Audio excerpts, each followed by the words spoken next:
बिस्मिल्लाहिर्रहमानिर्रहीम अस्सलाम वालेकुम। आज हम बनाने जा रहे हैं रोटी के टुकड़ों से हलीम। आइए आपको इसका प्रोसेस स्टेप बताते हैं। सबसे पहले टुकड़ों को छोटे छोटे पीस में कर लिया है। इसके बाद उसको पानी में भिगा दें आधे घंटे के लिए। जब ये सॉफ्ट हो जाए तो इसको अच्छे से मैश कर लीजिए।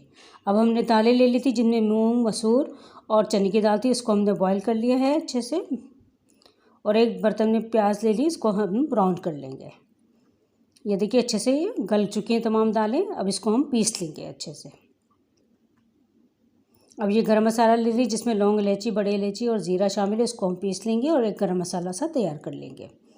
एक बॉल ले ली है, उसके अंदर हमने दही ले लिया है। इसके अंदर हम डालेंगे हल्दी, लाल मिर्च के 2 चम्मच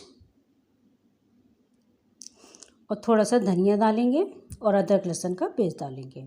हम इन तमाम को मसाले को मिक्स कर लेंगे अच्छे से। और ये हमने गोश्त ले लिया है, मीट बीफ का है। उसको अच्छे से हमने रेशे रेशे कर लिया। इसको हमने बॉईल कर लिया था सिंपल तरीके से, जैसे कि हम बॉईल करते हैं। और उसको मिला देंगे अब ये गरम तेल में और तेज़पत्ते डालकर। और तुम जितना जो मसाला हमने बनाया था वो मसाले को डालकर गोश्त के साथ अच्छे से भून लेंगे। आप चाहें तो यहाँ पर मुर्गी का गोश्त भी इस्तेमाल कर सकते हैं। अब ये पिसा हुआ गरम मसाला भी डाल देंगे और ये तली हुई प्याज भी इसके अंदर शामिल करके अच्छा सा एक मसाला तैयार कर लेंगे। इसमें नमक कब भी डाल देंगे क्योंकि नमक हमने नहीं डाला अभी तक। ये देखिए हमारे जो टुकड़े थे रोटी के उसको अच्छे से हमने मैश कर लिया है। अब ये दालें डाल देंगे, जो दालें हमने कुक की थी। इसको अभी मिक्स कर लेंगे अच्छे तरीके से। और अब इसके अंदर हम वो अपना मिक्सचर डालेंगे रोटी के टुकड़ों का। और इसको भी अच्छे तरीके से इसके साथ मिक्स कर लेंगे। तकरीबन हम इन तमाम चीज़ों को 5 से 10 मिनट के लिए दरमियानी आंच के ऊपर इसको कुक करेंगे ताकि तमाम चीज़ें मिल जाएं, आपस में यकजान हो जाएं, तभी इसका टेस्ट उभर कर आएगा।